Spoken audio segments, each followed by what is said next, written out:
arc length and length of a curve, we have two vectors r of t. So this vector r of t is equals to cosine t times I, sine t j, and then plus ln cosine t of k. So we are trying to use this formula to find the arc length. So basically what we are going to do first is we will take the derivative of vector r, and then we will find the magnitude, and then we will take the integral of the magnitude. So first of all, let's get the derivative first. So the derivative of cosine is equals to negative sine. So this is a negative sine of t, and then you have your I. And then the derivative of sine is equals to cosine, and then you have your j, and then ln cosine. So the derivative of ln is you put that in the denominator, so you have a cosine of t, and then by chain rule, the derivative of cosine is equals to negative sine, so sine of t, and then you have your vector k, and then that one I would just put the sine over cosine becomes a tangent. So at the end of the steps, we have r prime of t equals to negative sine of t I, and then plus cosine of t j, and then this is a minus tangent t and then k.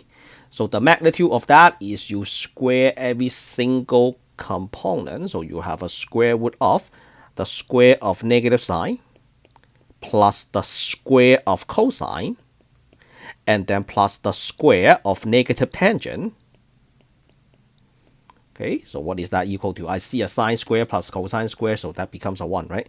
So you have a square root, I see a sine square of t plus cosine square of t, and then plus tangent square of t. So sine plus sine square plus cosine square is equals to 1, so you have 1 plus tangent square of t, and then 1 plus tangent by the fundamental identity that is equals to secant square. So you have a square root of secant square of t, so that is equals to secant of t, right? And then this one for the secant, we know that secant of t is equals to 1 over cosine of t, and then in this case is greater than 0 because t is between 0 and pi over 4. So from 0 to the 45 degree, x is in the first quadrant, right? Remember the unit circle. The unit circle from 0 to pi over 4, from 0 degree to 45 degree, that is in the first quadrant, x is always positive. So as a result, the secant is positive, the cosine is positive. So 0 and then t pi over 4. All right, so now we got the magnitude, and then we take the definite integral. So this is the arc length, goes from 0 to pi over 4, and then the magnitude is secant t dt. The derivative of secant, this one you have to recall your calculus 2. So what you study in integration of trigonometric function. So that is equals to ln absolute value secant of t plus tangent of t, and then such that t goes from 0 to pi over 4, and then you plug in, so you have ln secant pi over 4, and then plus tangent pi over 4, and then minus, you plug in a 0. So you have secant of 0 plus tangent of 0. So what do you get?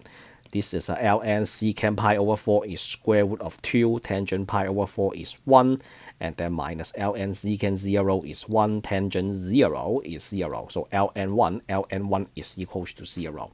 And then at the end of the day, the square root of 2 plus 1 is positive, so it is okay to remove the absolute value. Why do we need an absolute value? Because ln of negative is undefined, so that's why we have to keep the absolute value until you verify the stuff inside the absolute value is positive. So this is the arc length. Okay, so that is the end of the first problem. Moving on to the next problem. So we have a different vector. This time is a t square, 9t, and then 4t raised to the negative 3 over 2. Okay, let's take the derivative first. Match the color. The derivative of t squared is equals to 2t.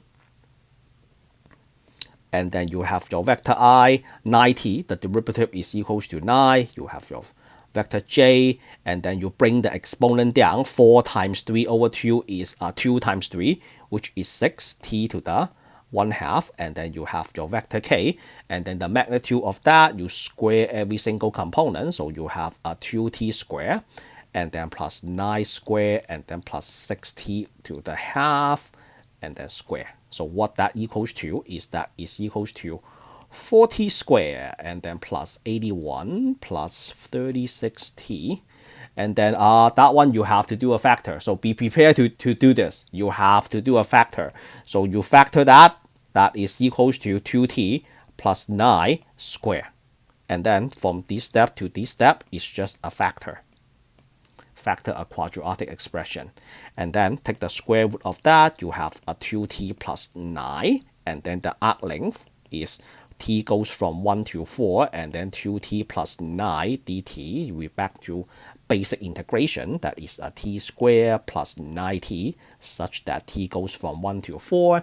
Using fundamental theorem of calculus, plug in 4 squared plus 9 times 4. And then you take this a sum, subtract, you plug in a 1 plus 9. You can do that, keep the square over there. So this is equals to a 52, and then minus 10, that is equals to 42.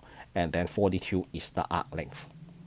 Alright, so that is the end of this problem, and that is also the end of this video. If you like the way I explain arc length and length of a curve, give this video a thumbs up. If this is something that you want to see in the future or in your other math classes, subscribe to my channel for more videos like this. As always, I will see you all in the next lesson. Signing out.